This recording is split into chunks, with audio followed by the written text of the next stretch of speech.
할렐루야. 오늘 9월 둘째 주 맞죠? 요즘 밖에 날씨가 생각지도 못한 또 일들이 벌어져서 또 안개 때문에 참 힘든데 몸 관리 잘 하시고 또 우리의 호흡이 참 중요한 걸 또 한 번 느끼는 또 이번 한 주간인 것 같아요. 그러기에 우리가 육체적인 호흡도 막히면 답답한데 마찬가지로 우리의 이 영적인 호흡도 막히면 답답함을 느껴야 돼요.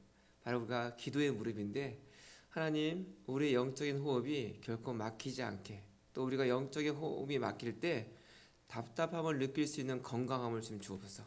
우리가 그런 우리가 됐으면 좋겠어요. 우리 사도신경으로 우리 신앙 고백하심으로 하나님께 나가겠습니다. 전능하사 천지를 만드신 하나님 아버지를 내가 믿사오며 그 외아들 우리 주 예수 그리스도를 믿사오니 이는 성령으로 잉태하사 동정녀 마리아에게 나시고 본디오 빌라도에게 고난을 받으사 십자가에 못 박혀 죽으시고 장사한 지 사흘 만에 죽은 자 가운데서 다시 살아나시며 하늘에 오르사 전능하신 하나님 우편에 앉아 계시다가 저희로서 산자와 죽은 자를 심판하러 오시리라. 성령을 믿사오며 거룩한 공예와 성도가 서로 교통하는 것과 죄를 사하여 주시는 것과 몸이 다해 사는 것과 영원히 사는 것을 믿사옵나이다. 아멘. 우리 찬송가 310장 우리 찬송하겠습니다.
기도하겠습니다.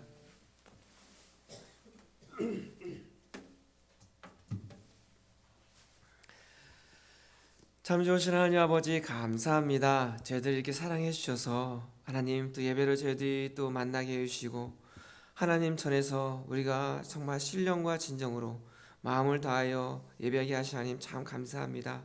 하나님, 호흡이 있는 자마다 여호와를 찬양하라 말씀하셨습니다.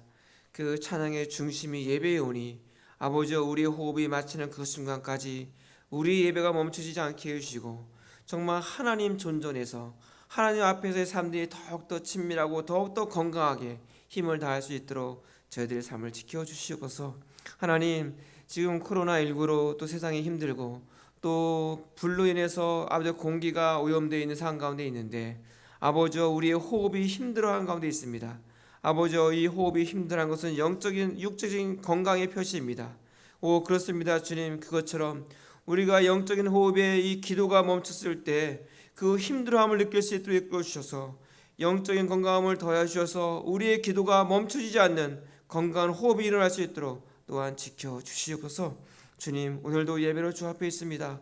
주님, 이 예배가 그 누구에게 드리는 예배가 아니라 오직 하나님 앞에서 올려드리는 예배 되게 해주시고 저희들의 예배를 주님 기뻐 받아 주시옵소서. 주님, 감사합니다. 이 모든 말씀 예수님 이름으로 기도드리옵나이다. 아멘.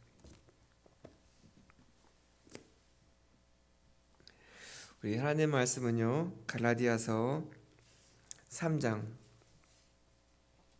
15절에서 오늘 22절까지 말씀 같이 보겠습니다. 갈라디아서 3장 15절에서 22절까지 우리 한 목소리로 같이 한번 봉독합니다. 시작. 형제들아, 내가 사람의 예대로 말하노니 사람의 언약이라도 정한 후에는 아무도 패하거나 더하거나 하지 못하느니라. 이 약속들은 아브라함과 그 자손에게 말씀하신 것인데 여럿을 가리켜 그 자손들이라 하지 아니하시고 오직 한 사람을 가리켜 내 자손이라 하셨으니 곧 그리스도라. 내가 이것을 말하노니 하나님께서 미리 정하신 언약을 430년 후에 생긴 율법이 폐하지 못하고 그 약속을 헛되게 하지 못하리라. 만일 그 유업이 율법에서 난 것이면 약속에서 난 것이 아니리라. 그러나 하나님이 약속으로 말미암아 아브라함에게 주신 것이라. 그런즉 율법은 무엇이냐? 범법함으로 더하여진 것이라. 천사들을 통하여 한 중보자의 손으로 베푸신 것인데 약속하신 자손이 오시기까지 있을 것이라. 그 중보자는 한편만 위한 자가 아니라 하나님은 한 분이시니라. 그러면 율법이 하나님의 약속들과 반대되는 것이냐? 결코 그럴 수 없느니라. 만일 능히 살게 하는 율법을 주셨더라면 의가 반드시 율법으로 말미암았으리라. 그러나 성경이 모든 것을 죄 아래에 가두었으니 이는 예수 그리스도를 믿음으로 말미암는 약속을 믿는 자들에게 주려 함이라. 아멘.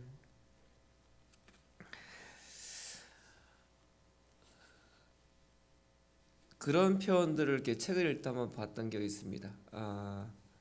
오래된 미래, 오래된 미래. 그 오래된 미래가 과연 무엇일까요?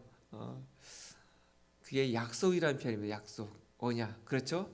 약속은 과거에 했습니다. 아직 근데 그 약속이 이루어지지 않으면 아직 그 약속은 미래죠. 그러기에 그 약속은 그게 또 시의 역할을 하기도 합니다. 그렇죠? 제가 이렇게 동네를 이렇게 걷다 보니까는 정말 예쁜 꽃이 하나 있었어요. 근데 그 꽃이 너무 예뻐서 기다렸어요.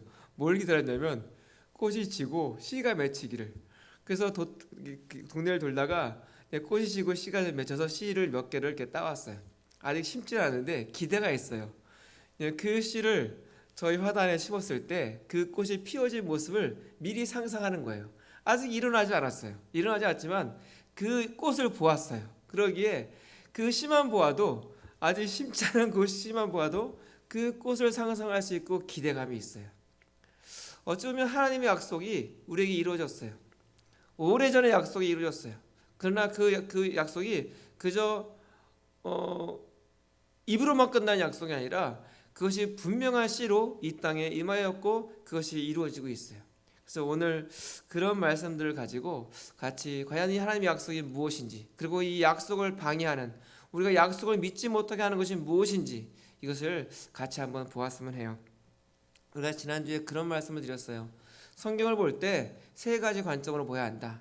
독자의 관점으로 보아야 되고, 본문의 관점으로 보아야 되고, 저자의 의도가 무엇인지 알아서 성경을 보아야 한다. 그래서 어떤 본문의 성경을 읽더라도 우리가 놓치지 말 것은 저자의 의도를 놓치지 말아야 한다는 겁니다.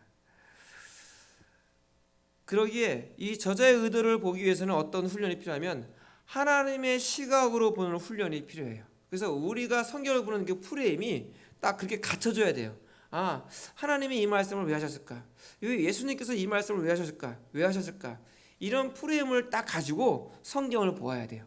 그렇지 않고 내가 기분이 좋을 때는 이 말씀이 좋아지고, 또 내가 기분이 나쁠 때는 그 말씀이 싫어지고, 내가 좀 착한 일 할 때는 그게 좋고, 내가 좀 나쁜 일 할 때는 그게 좀 멀어지고, 이게 그리스도란 프레임이 아니라 나의 기분의 프레임을 가지고 성경을 본다면 그 성경은 아무 의미가 없어요. 아무리 10번 읽고 100번 읽어도 그 성경은 그 영혼에게 어떤 영향력도 끼치지 못해요. 그러나 우리가 성경을 볼 때 분명한 프레임을 가지고, 그리스도라는 프레임을 가지고 성경을 볼 때 달리 보인다는 거예요. 우리가 높은 빌딩에서 이 땅을 볼 때, 사람을 볼 때하고 비행기를 타고 사람을 볼 때, 그리고 우주선을 타고 이 지구를 볼 때 같을까요? 다를까요? 전혀 다르죠. 전혀 다르죠.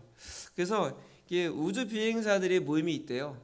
거기서 책이 하나 나오는데 그 책 제목이 뭐냐면 The Overview Effect라는 그런 그 책이 하나 나왔어요. 그 책에 어떤 그런 센텐스가 하나 있냐면 거기서 이런 표현을 써요. 큰 그림을 한번 보고 나면, 그렇죠? 저 우주선에서 지구를 한번 본 거예요. 큰 그림으로. 큰 그림을 한번 보고 나면 더는 그 전과 같은 방식으로 살 수 없지 않은가. 그래서 그런 시각으로 지구를 그렇게 본다면 흑인과 백인이 구분이 될까요? 너는 흑인이야, 난 백이냐, 이런 차별이 있을까요? 그 큰 그림으로 본다면 뭐 국경선의 의미가 있을까요? 여기가 국경선이야, 여기는 미국이고 여기는 멕시코고 여기는 뭐 어디고, 이런 의미가 있을까요? 그런 것이 전혀 의미가 없어지는 겁니다. 큰 그림으로 보면 뭐가 들어오냐면 본질적인 게 들어오고 의미가 분명히 확연하게 확 들어온다는 겁니다. 제가 이 이야기를 하는 이유가 바로 이겁니다. 항상 성경을 읽을 때 그렇게 봐야 한다는 겁니다. 어떻게? 그리스도라는 프레임으로 성경을 볼 때 성경이 제대로 보여지기 시작합니다. 요한복음에 보면, 요한복음 5장에 보면 성경은 곧 내게 대하여 증언하는 것이다, 이렇게 표현하고 있습니다. 그게 누굽니까? 성경은 곧 그리스도를 증거하는 책이다라고 기록하고 있는 겁니다. 그래서 우리가 조금 어렵더라도 이런 프레임을 가지고 보아야 하고, 또 그렇게 훈련이 되어야 합니다. 그래서 이 성경은 단지 우리를 윤택하게 해주는 그런 책이 아니라는 겁니다. 이런 식으로 이해해서도 안 됩니다. 물론 우리가 이 말씀이 나를 격려하고 또 나에게 힘을 줄 수도 있어요. 그렇죠. 그렇지만 그럼에도 본질적으로 우리가 어떤 프레임을 가지고 성경을 읽느냐가 굉장히 중요하고, 그 프레임은 바로 그리스도라는 프레임입니다. 복음서가 있잖아요. 신약에 보면 마태, 마가, 누가, 요한복음. 근데 내용을 읽어보면 비슷하잖아요. 예수님의 그 태어나서부터 죽으시기까지, 그 약속까지. 그러면 뭐 힘들게 사복음서를 이렇게 기록할 필요 있어? 그냥 복음서 하나만 있으면 되지. 근데 그럴 수가 없는 거예요. 왜냐하면 그 이야기가 너무 장엄하기 때문에 한 사람의 어떤 그 사람의 개성과 그 사람의 어떤 배경을 가지고 그 그리스도의 그 일대기를 그 기록하기가 너무 이게 협소한 거예요. 그래서 최소한 마태복음이 필요하고 마가복음이 필요하고 요한복음이 필요하고 누가복음이 필요한 거예요. 마찬가지로 복음도 그래요. 이 복음을 설명할 때 한 단어로 이 복음을 설명하기에는 이 단어가 너무 풍성한 거예요. 그래서 이 복음을 여러 가지 표현으로 복음을 이야기하고 있어요. 바로 오늘 이 갈라디아서에도 계속 그것을 다른 표현을 사용하면서 복음을 설명하고 있고 복음을 이야기하고 있고 복음이 무엇인지를 드러내고 있어요. 갈라디아서 1장에서는 복음을 어떻게 표현하고 있냐면 복음은 은혜와 평강이다. 왜요? 이 복음은 값없이 주시는 하나님의 은혜다. 거기서 오는 평강이다. 이렇게 이야기하고 있는 거예요. 그러면서 갈라디아서 2장에서는 복음은 무엇이냐? 하나님의 은혜로 믿음으로 의롭게 함을 받는 것이 바로 복음이다. 이렇게 표현하고 있는 거예요. 그러기에 하나님과 바른 관계에 들어가는 유일한 방법은 그 어떤 것도 아니고 오직 믿음이다. 이렇게 설명하고 있는 거예요. 그러면서 오늘 본문에서는 그 복음을 어떻게 이야기하고 있냐면 그 복음은 약속과 유업이다. 이런 형태로 복음을 설명하고 있어요. 사실 복음은요, 우리의 본성과 어울리지 않고 오히려 이 복음은 우리의 본성에 거슬려요. 왜 그럴까요? 우리는 태어나면서 우리 인생은 어떤 존재냐면 자기 중심적인 인생이에요. 우리는 태어나면서 무엇을 가지고 태어나면 공로주의적인 그런 모습이 우리에게 여전히 있어요. 그리고 거기에 종교적인 열심을 통해서 거짓된 안정감을 누리려 하고 있어요.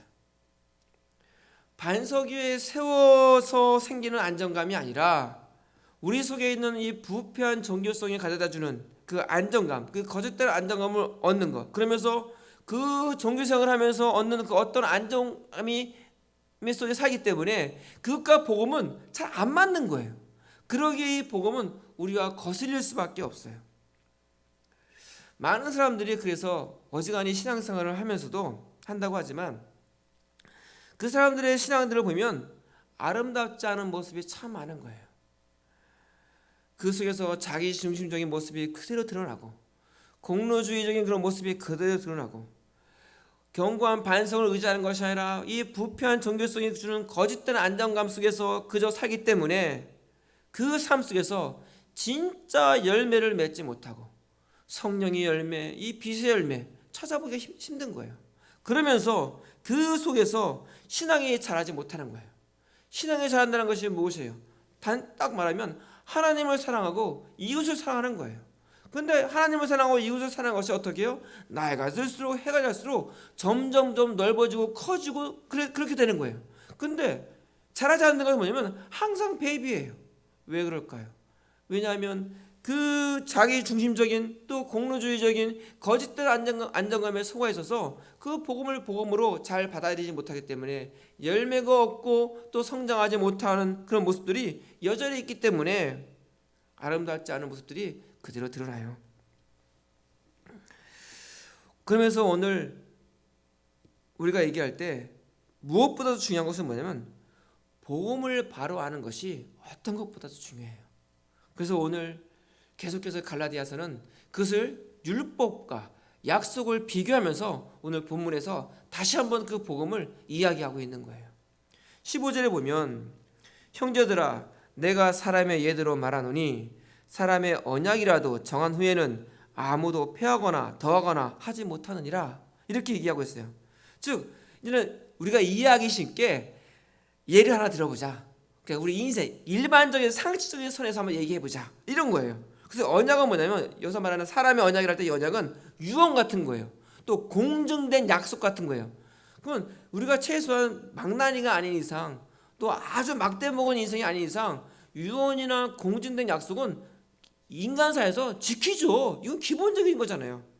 그런데 하물며 그러면서 17절에 보세요. 내가 이것을 말하노니 하나님께서 미리 정하신 언약을 430년 후에 생긴 율법이 폐기하지 못하고 그 약속을 헛되이 하지 못하리라.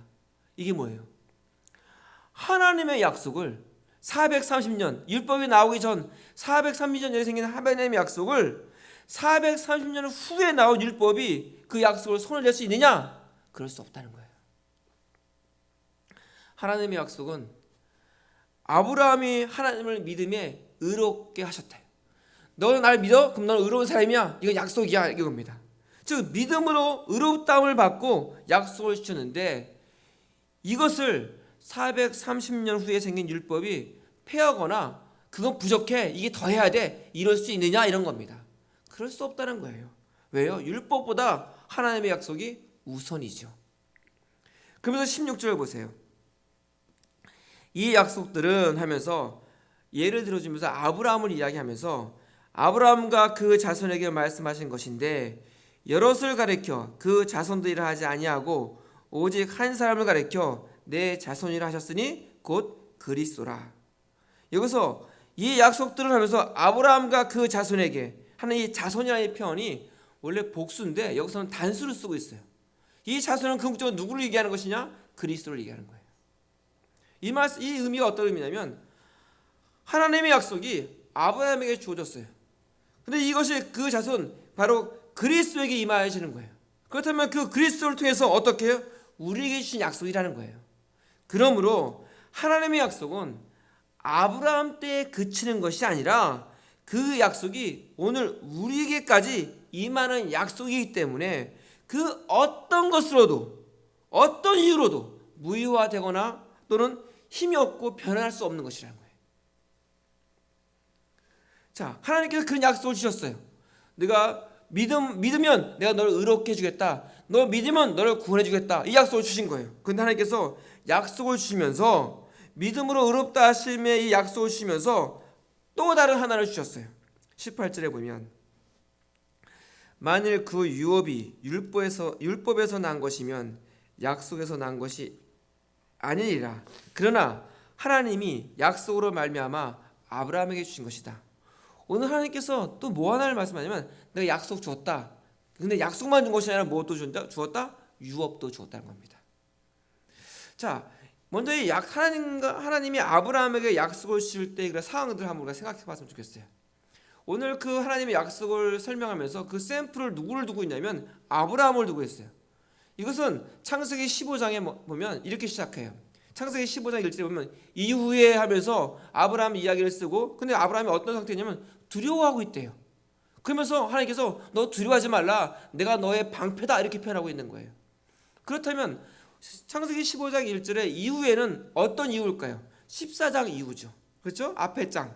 그 14장의 내용이 뭐냐면 조카 롯이 소돔과 소돔에 살고 있는데 거기에 전쟁이 일어났잖아요.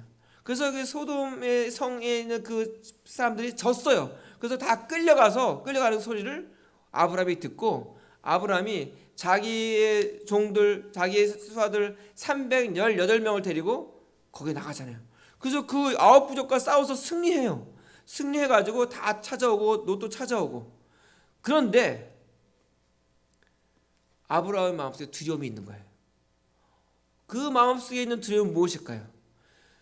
318명 가지고 다 회복해서 승리해서 찾아왔는데 그들의 보복에 두려운 거예요. 그렇죠? 잠깐의 승리였어요. 근데 이들이 한두 나라가 아니라 몇 개의 지파 하나, 8개, 9개의 지파가 모인 나라이기 때문에 자기 한 사람이 이 부족을 대항할 수 없어요. 예, 자기는 힘이 없기 때문에. 그 당시 한 부족 힘을 상징하는 것이 무엇이냐면 자손이에요. 자식이 얼마큼 있느냐. 왜냐면 왜 그럴까요?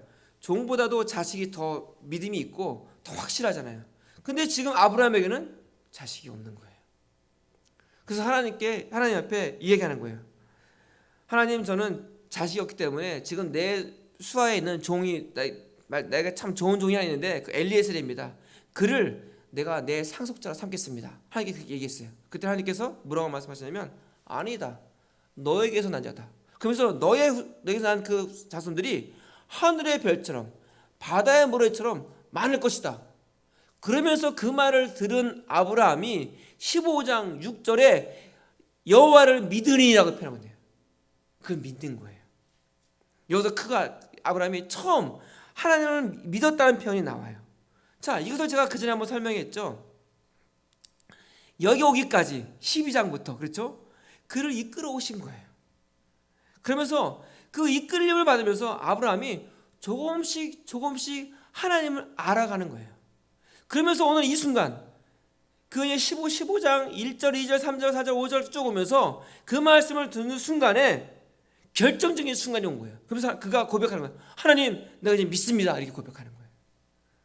이것을 하나님께서 그의 의로 여겨주셨고, 바울은 이 내용을 의도적으로 갈라디아에서 아브라함 이야기를 지금 하고 있는 거예요. 로마서 4장에 보면 아브라함이 의롭게 여겨졌을 때가 할례를 받고 난 후인가요? 할례를 받기 전인가요? 로마서 4장에서는 무할례 시에 그가 의롭게 되었다, 그런 표현을 쓰고 있는 거예요. 왜 그럴까요? 지금 오늘 갈라디아 교회의 지금 문제가 뭐예요?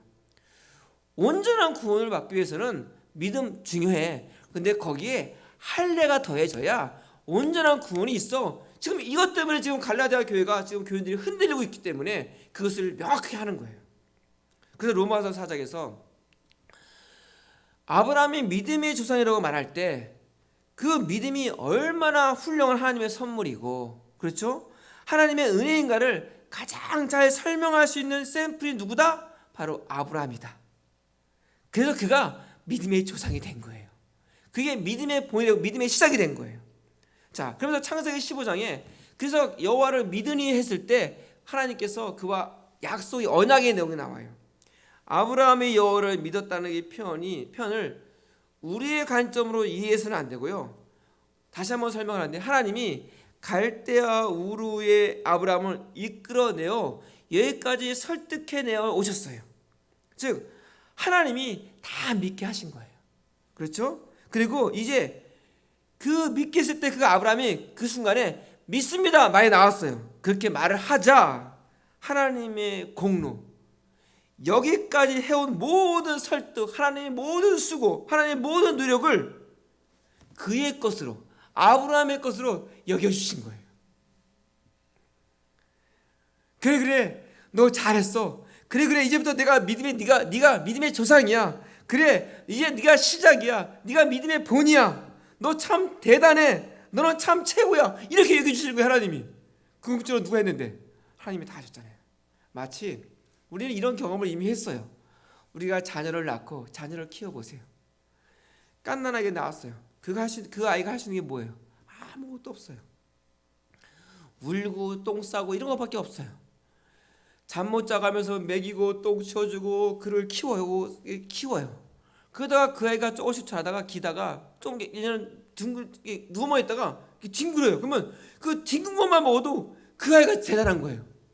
우리 아이가 어깨 허리에 힘이 생겼네. 조금 더 기는 거예요. 겼더니 무릎에 힘이 생겼네. 야, 너 참 대단해. 그러다가 한 발 뛰는 거예요. 걷는 거예요. 그러면 야, 역시 우리 아들 최고야. 너 대단해. 궁극적으로 누가 한 거예요? 부모가 다 한 거예요. 그렇게 하기까지. 바로 여호와를 믿음에 했을 때 하나님의 모든 수고가 있었지만 그것을 그의 의로 여겼다는 거예요. 이 의는 궁극적으로 아브라함에 의해요, 하나님에 의해요? 하나님에 의라는 거예요.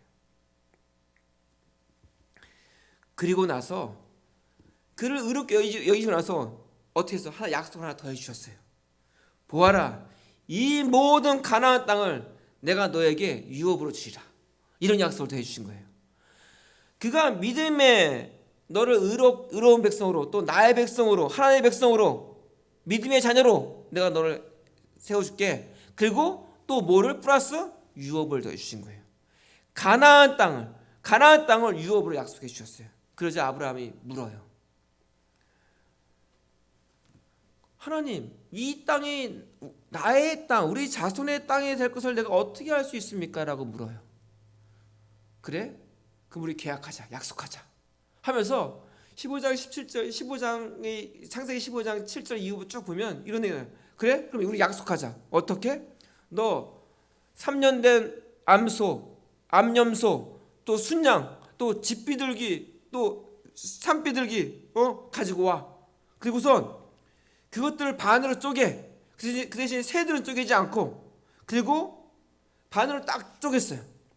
이 반으로 쪼갠다는 건 뭐예요? 이 죽음에 분리됐다는 거예요. 그리고 그 사이에 무엇이 지나가요? 그 사이에 불이 지나가는 거예요. 이것은 완전한 분리를 얘기하는 거예요. 그러면서 이것은 어떤 상징이냐면 너든 나든 이 언약을 깨는 자는 죽는다. 언약이 뭐예요? 내가 이 가나안을 너의 유업으로 준다는 언약이에요. 이게 안 되면 이것이 너에게 자손도 없고 또 이 땅도 내 것이 안 되면 그것을 어긴 사람은 죽는다. 그러니까 아브라함은 그를 그냥 믿기만 하면 되고 하나님은 어떻게 해요? 그 약속이 이루어지게 하는 거예요.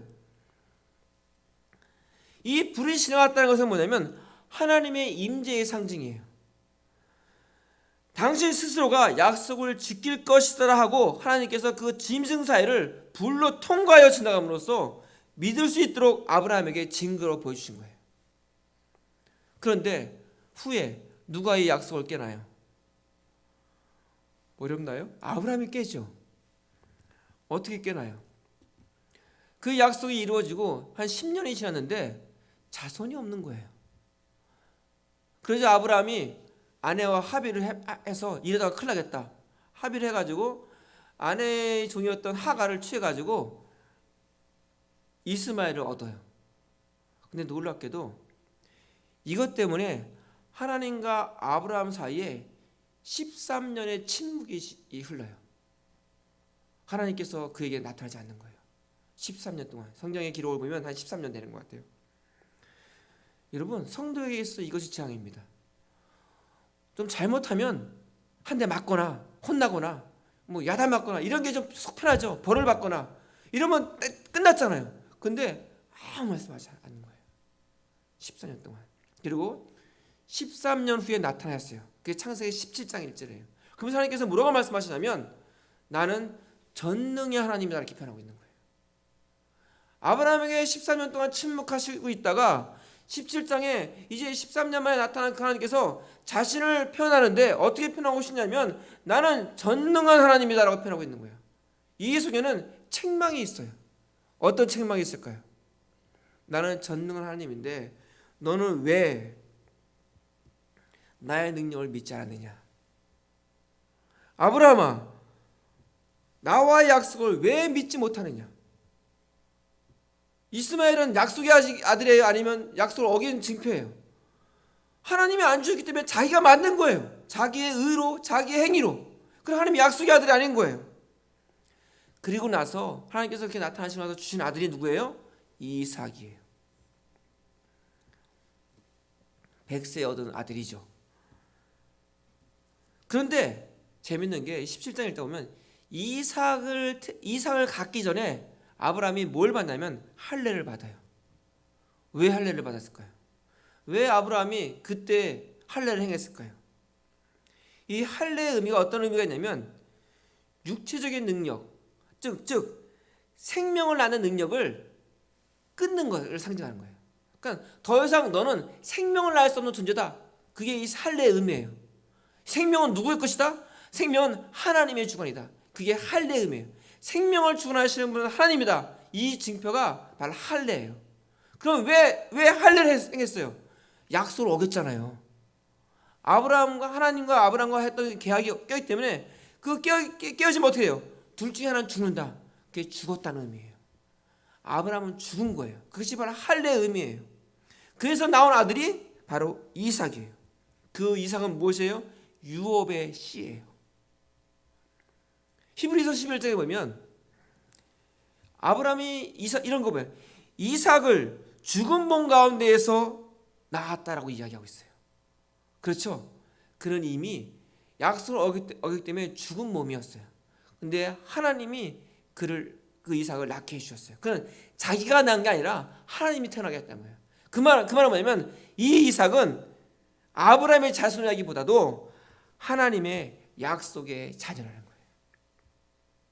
하나님께서 그의 백성을 의롭다 하심으로만 그치지 아니하시고 동시에 유업을 주시는데 약속 속에는 유업도 포함되어 있다는 겁니다. 바로 그 이삭이 그 유업의 씨로 시작되는 거예요. 제가 복음을 묵상하고 복음을 설명하면서 많은 성도들을 볼 때 우리가 믿을 때 그 믿음 안에 포함된 것이 무엇인지 우리 성도들이 너무 모른다는 거예요.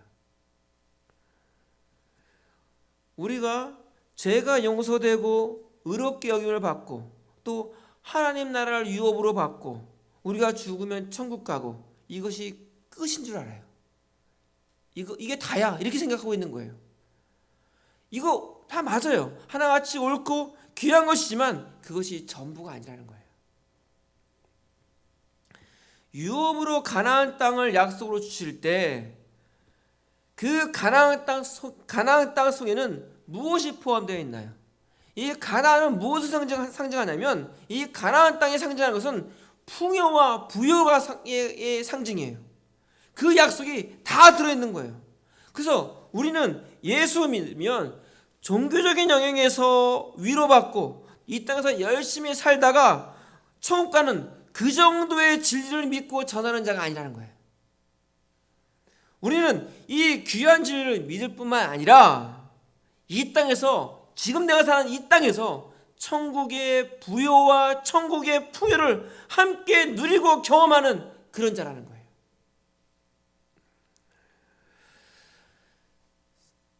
30년 전, 한 40년 전부터 오늘날 교회는요, 이 부요와 풍요를요, 물질로 바꿔놓았어요. 하나님의 부요, 하나님의 풍요를요, 물질의 있고 없음으로 바꿔놨어요. 돈 많이 버는 것, 부자 되는 것, 성공하는 것, 명예와 또 신분이 높아지는 것, 또 병이 치유되는 것, 그렇죠? 또 자식도 장가도 시집도 잘 가고, 자식도 잘 사는 것, 이렇게 여기며 살게 만들었어요. 이게 하나님이 주신 부요야, 이것이 가나안의 축복이야, 이렇게 여기며 살게 만드는 거예요. 여러분, 이 믿음이 약한 이들이 이렇게 여긴 것이 뭘까? 우리 인간 속에 있는 이 자기 중심성, 우리 인간 속에 있는 이 공로주의적인 또 부패한 종교성이 이것과 딱 맞는 거예요. 그렇기 때문에 그래 이 부요가 있지, 이 축복이 있지, 이 가난의 꿀이 있지, 그래 우리는 성공하는 거야. 이게 그럴싸하게 맞아떨어진 거예요. 복음과 거슬리는 것을 모르고. 물론 하나님의 유업 안에는 이런 것들이 포함되어 있어요. 없는 게 아니에요. 그러나 그것은 그 전체 유업에 비하면 아주 작은 부분이에요. 주님이 주시는 이 풍요는요, 가난한 가운데도 부요를 능가하는 풍요예요. 병이 낫지 않아도, 병이 걸려 있어도 병이 낫는 것과 비교할 수 없는 부요와 풍요예요. 성도들이 이 말씀을 듣고 집으로 가면서 우리 자식을 장가가면 좋은 데 시집 보내야지, 좋은 데 장가 가야지 이렇게 얘기해요. 그 좋은 데가 과연 무엇입니까? 그 좋은 데가, 그 좋은 데서 얼마나 살 것 같아요? 놓치는 게 있는 거예요. 정말 좋은 곳이 무엇인지를. 그래서 낳은 아들이 이스마엘이에요. 이스마엘은 육체의 아들이에요.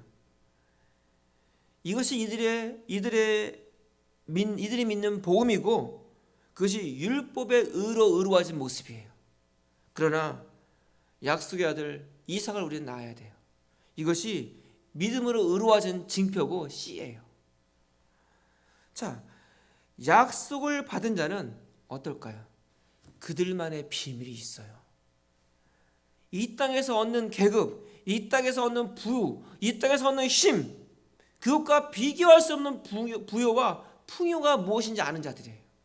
왜 그럴까요? 그들은 하나님의 은혜의 보좌를 무시로 드나드는 자들이에요. 바로 이 하나님의 약속을 받은 자는 하나님의 은혜의 보좌를 무시로 드나드는 자들이에요. 여러분 상상해 보세요. 하나님의 은혜의 보좌를 내가 항상 어느 때나 드나든다고 생각해 보십시오. 그러면 어떨까요? 그 인생이 그리스도의 성품을 닮을까요? 안 닮을까요? 그 인생이 하나님의 형상으로 더욱더 온전하게 완벽하게 빚어질까요? 그렇지 않을까요?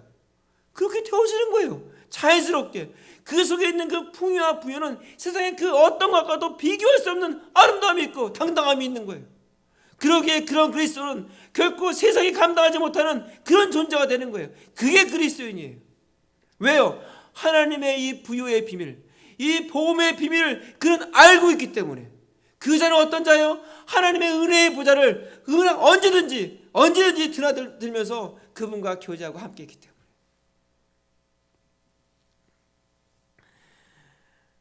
그러기에 우리가 세상의 종교, 이 샤머니즘적인 이런 종교성에 넘어가서는 안 돼요. 그런 것에 우리의 생각이, 우리의 마음이 열려서도 안 돼요. 우리의 문제가, 우리 사람들이 얘기해요. 우리 교회 문제는 너무 가난해. 이게 문제야. 우리 교회 문제는 성도가 너무 적어. 이게 문제야. 우리 교회는 성도들의 삶이 별로 없는 것 같아. 이게 문제야. 과연 그럴까요? 아니에요. 그게 문제가 아니라 오늘날의 교회 문제는 복음을 너무 모른다는 거예요. 그렇죠. 이 복음이 있으면 수천 명이 모여 있는 것보다 한두 명이 복음을 아는 자가 모이는 게 훨씬 파워풀해요. 이게 하나님의 능력이에요.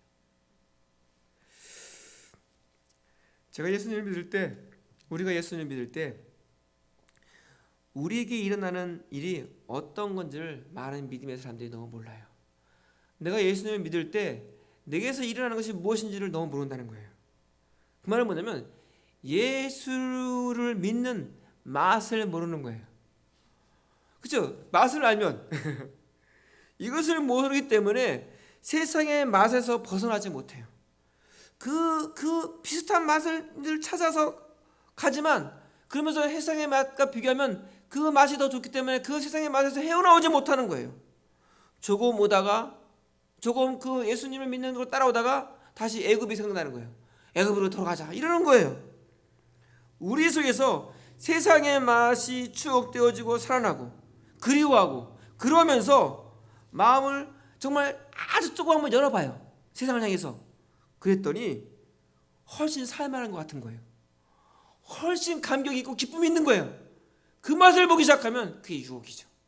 마음을 다 열어버려요. 그러면 그 인생은 하나님을 믿는 맛을 보는 것은 불가능하기까지 가는 거예요. 교회를 신앙생활 하다 보면 오래 다니시다 보면 직분을 얻어요. 직분을 세우고 하는데 그러면서 교육을 하면서 집사님 되고 또 안수집사가 되고 장로도 돼요. 근데 장로까지 되는데 놓치지 못하게 있는 거예요. 이 술을 끊지 못하는 거예요. 왜 그럴까요? 예수님 믿는 맛을 모르기 때문에 그래요. 술 맛은 아는데 예수님 믿는 그 새 술 맛을 몰라요. 옛술 맛은 기억하고 있는데 예수님을 믿고 난 그 주시는 그 새 술 맛을 모르기 때문에 그 속에 헤어나지 못하는 거예요. 자기의 취미, 자기의 오락 이런 재미에 끌려서 하나님과 점점 멀어지는 거예요. 왜 그럴까요? 하나님을 만남으로 예수를 믿는 그 재미가 뭔지 그 맛을 모르는 거예요. 거기서 오는 그 감격과 그 기쁨과 그 재미를 모르기 때문에 내가 그동안 내가 즐겼던 나의 취미의 오락 속에 내가 빠져서 주님과 가까이 가지 못하는 거예요.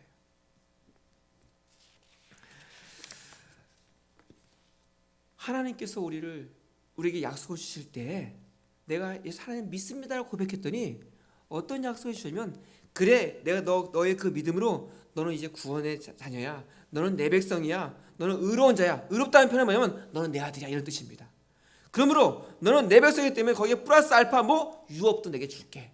그 유업은 어떤 유업이냐? 이 유업은 지금 그냥 잘 믿다가 천국 가는 정도의 유업이 아니라 이 땅에서 하나님 나라의 그 부유와 풍요를 누릴 수 있는 그런 유업이다. 이걸 말씀해 주시는 거예요. 그러면 이런 질문이 나와야 돼요. 그러면 율법은 무엇 때문에 있는 겁니까? 분명히 율법이 있잖아요. 그럴 거면 아예 율법을 만들지 말고 시내산에서 율법 주시지 말아야지. 왜 율법은 무엇 때문에 있습니까? 라는 겁니다. 그것이 오늘 19절에 그것을 얘기해요. 율법에 있는 이유를 19절 보면요. 그런즉 율법은 무엇이냐? 범법함으로 더해진 것이라 천사들을 통하여 한 중보자의 손으로 베푸신 것인데 약속하신 자손이 오시기까지 있을 것이다. 율법의 세 가지 모습이 나와요. 첫째는 율법은 범법함으로 더해진 것이다. 이게 뭐냐면 율법은 본질적인 것이 아니고 약속에 더해진 것, 추가된 것이라는 거예요. 그럼 약속이 귀해요? 율법이 귀해요? 약속이 귀하죠. 율법은 그런 거다. 또 둘째, 율법은 천사를 통하여 한 중보자의 손으로 베푸신 것이다. 약속은 하나님이 아브라함에게 직접 주신 것이라면 율법은 천사를 통해서 모세의 손을 빌어서 이렇게 단계 거쳐서 온 것이다. 그러면 누가 더 어떤 것이 더 귀한 거예요? 율법이 더 귀한 거예요. 그러면서 셋째, 약속하신 자손이 오시기까지만 있다. 율법은 영원한 것이 아니라는 거예요. 제한적이고 한시적으로 주어졌다는 거예요. 자, 그러면서 제가 하나만, 다음 주에 이어서 제가 말씀을 드릴 텐데, 하나만, 첫 번째 것, 율법은 범법함으로 추가된 것이다. 이 범법함이라는 그 의미는 범법함을 위하여 이렇게 번역할 수 있어요. 이 말은 율법이 이 땅에 주어진 것은 죄를 더하게 하기 위해서 더해졌다는 의미예요. 이 말은 뭐냐면, 오늘날 우리 믿음의 사람들이, 또 우리 신앙 많은 사람들이 자신의 진짜 모습을 보지 못하는 위험 가운데 있어요. 왜 그럴까요? 너무 많은 마스크를 쓰고 있어요. 그렇기 때문에 진짜 내 모습이 뭔지 몰라요. 그래서 그 사람들에게 이야기해요. 우리가 죄인입니다. 그러면 맞아요, 나는 죄인이에요. 그거 인정해요. 그런데 그러면 우리가 죄인이기 때문에 우리는 영원한 형벌 지옥에 갈 수밖에 없어. 그럼 지옥에 가요 라고 얘기하면 저는 그 정도는 아니에요. 그건 인정하지 않아요. 왜 그럴까요? 자기의 진짜 모습을 모르는 거예요. 자기가 어떤 존재인지를 모르기 때문에 그걸 인정할 수 없는 거예요. 그 말은 뭐냐면 자기의 진짜 모습을 모르기 때문에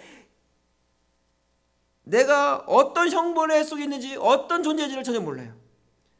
근데 율법이 와서 율법에 자기 삶을 비춰보니까는 자기가 얼마나 악취가 나는 죄인인지, 그리고 내가 얼마나 악한 존재이며 부패한 존재인지를 깨닫게 되는 거예요.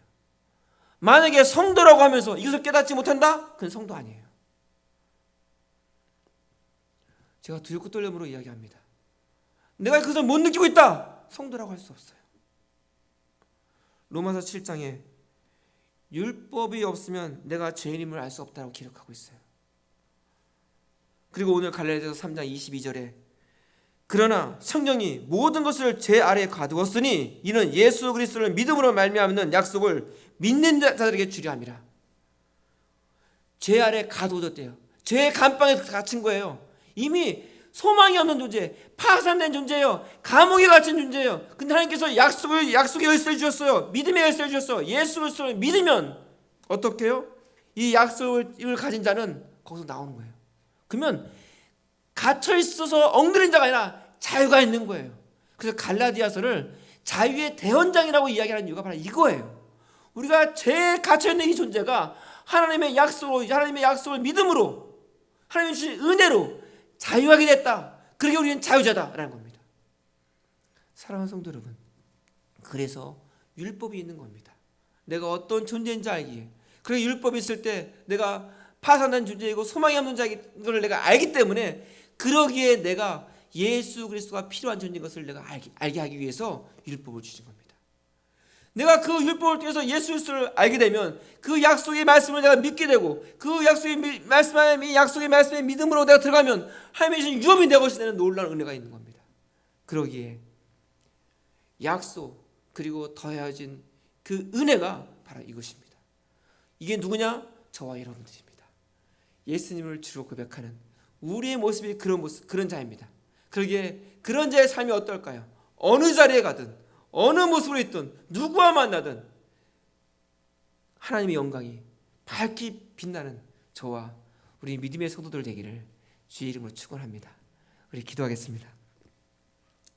사랑의 하나님 아버지, 참 감사합니다. 저희들을 사랑하여 주셔서 말씀하여 주시고, 하나님 우리를 통해서 다시 한번 우리의 신분들을 확인하게 해주시고, 우리가 율법을 쫓는 존재가 아니라 하나님의 약속을 붙잡고 하나님이 주신 그 의의 선물을 받음으로 인하여, 하나님이 주신 그 의의 선물은 거기에 그치는 것이 아니라 이 땅에 살아가는 유업까지 허락하신 하나님, 참 감사합니다. 주님, 우리가 그런 존재로 다시 한번 나를 발견하여 이제 더욱더 나의 죄된 길, 나의 나 중심적인 공로주의적인 부패한 종교성에 빠지는 나의 열심을 믿는 그런 존재가 아니라 오직 하나님의 설득에, 하나님의 그 설득에 내가 아멘으로 쫓아가며 성령의 인도하심에 따라 순종하는 것을 되게 해주셔서 믿음의 열매들이, 아버지 은혜의 열매들이 저희들의 삶 속에 성숙의 모습들이 나타날 수 있도록 여호와여 도와주셔서 우리의 믿음의 성도들이 어느 자리에 있든지 그리스도인으로, 성도로 합당한 열매가, 합당한 빛이, 합당한 맛이 나는 귀한 성도가 될 수 있도록 여호와여 도와주시옵소서. 주님 감사합니다. 이 모든 말씀 예수님 이름으로 기도드리옵나이다. 아멘.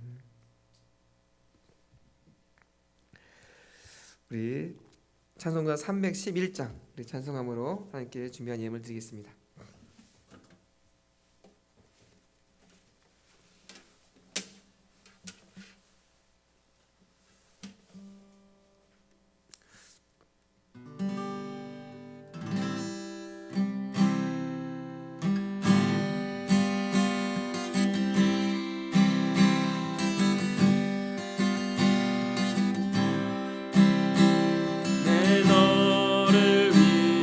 속하여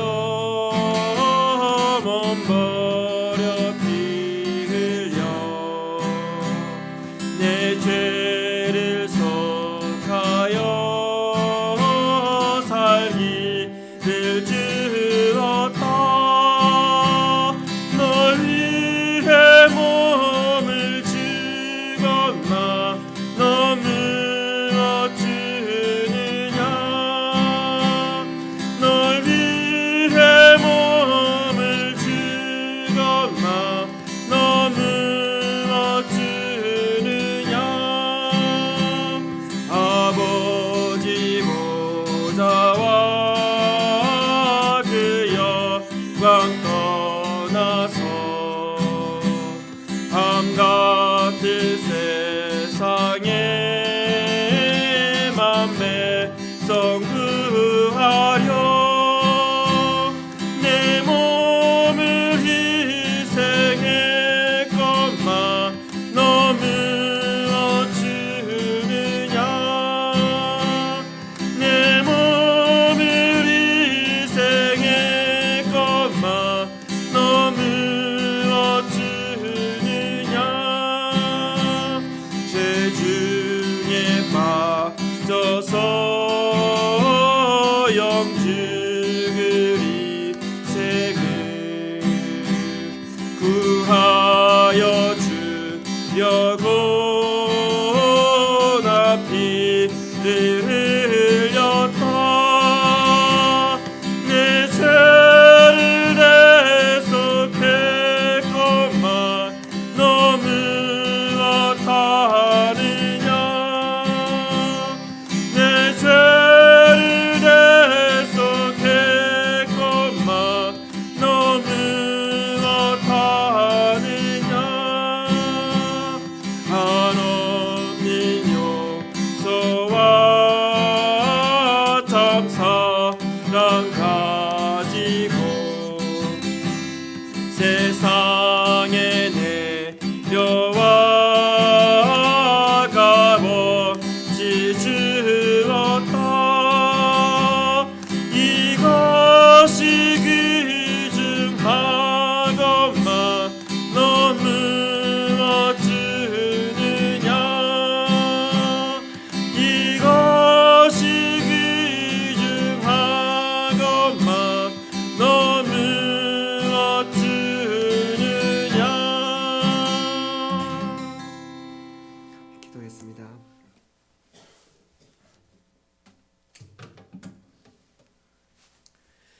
하나님 아버지 참 감사합니다. 하나님 참 감사합니다.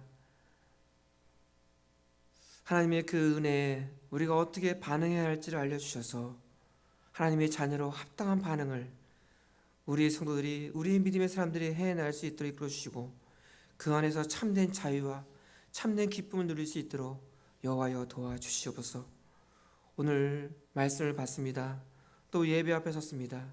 주님, 우리가 마음과 정성을 다하여 정말 거짓없는 예물을 아버지 앞에 올려드리오니 주님 받으시옵소서. 또 우리의 손이 비나여지지 않게 해주시고 약해지지 않게 해주시고 더 많은 일들 더 크게 귀하게 사용되게 해주셔서 많은 생명을 만질 수 있는 복된 손, 복된 재단 될 수 있도록 우리 성도들을, 이 재단을 지켜주시옵소서. 이제는 우리 주 예수 그리스도의 은혜와 하나님 아버지의 그 크신 사랑과 성령님의 보호하시고 인도하시고 교통하심의 은혜가 약속으로 주어진 그 은혜를 놓치지 아니하고 은혜에 반응하는 우리 믿음의 성도들의 삶 위에 이제로부터 영원토록 함께 있을지어다. 아멘.